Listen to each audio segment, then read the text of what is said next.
Praise the Lord, dear respected pastor, senior leaders of the congregation, parents and children.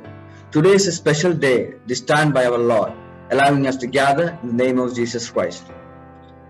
Today, I would like to share a few thoughts that is based on today's theme, Get Connected, Stay Connected.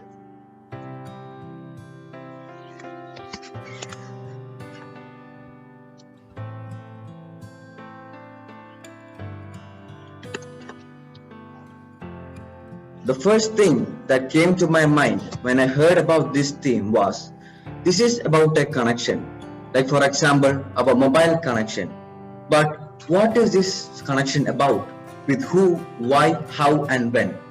Well, let us take ourselves the journey of a mobile first.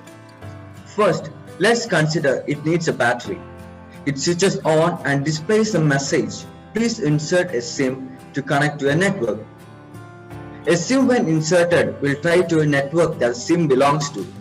We all know what happens next. Calls, messages, internet and all methods of communication will be followed. Now, let us take a step back and understand what happens behind the mobile connection. The battery powers the mobile and the chip inside the mobile with the help of the SIM identifies the correct network. There are a lot of things that can happen in between. The battery can be weakened, the chip inside the mobile can turn rusty, the SIM could be lost. Last but not the least, if all works well and if the user is out of the coverage area, the communication still cannot happen. We are in a world where each moment of our life is shared with our loved ones. Absence of this communication could mean being not able to express our love and care, eventually resulting in losing the relationship. Now, I would like you to imagine that we are the mobile, our love for God is the battery, SIM is the word of God, prayer is the hidden waves that connect the mobile and the network, and network provider is our God. Now, let us turn our Bible to John 14 verses 6. Jesus said to him, I am the way, the truth and the life. No one comes to the Father except through me.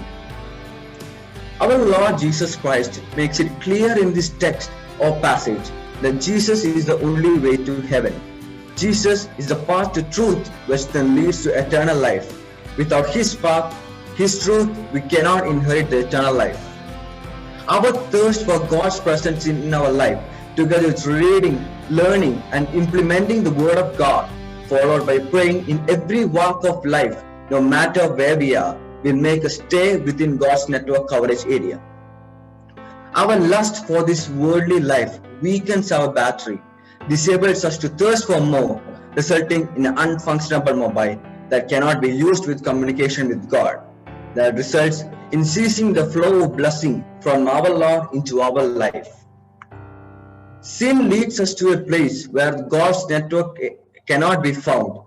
If we fall into wickedness, it will just be like a shattered mobile. The love of God remains floating. His grace and mercy allows us to 1. Run back into the network coverage area. 2. Replace the battery. 3. Renew with the Word of God. Accept Jesus Christ as our Lord and Savior. 4. Wash ourselves with the blood of Jesus Christ that resets all the connection. When all of this happens, we see our once shattered mobile comes back to life, connect with God through the communication of prayer and the perennial source of blessing flowing into our life. But with human efforts, it is impossible to keep a mobile recharged all the time and stay connected with God continuously. This is where the love of God through Holy Spirit enriches us, keeps us, guides us through the times and enables us to be a functionable mobile where a two-way communication can occur unending. In Hebrews 4 verse 16 it says, let us then with confidence draw near to the throne of grace that we may receive mercy and find grace to help in the time of need. This is a verse that melts our heart. Our Lord is seated in the right hand of our Father in heaven, and we are invited to come before Him with boldness. With this, I pray and conclude by saying, let us get connected and stay connected with our Lord Jesus Christ and be prepared for His second coming. Thank you and God bless you all.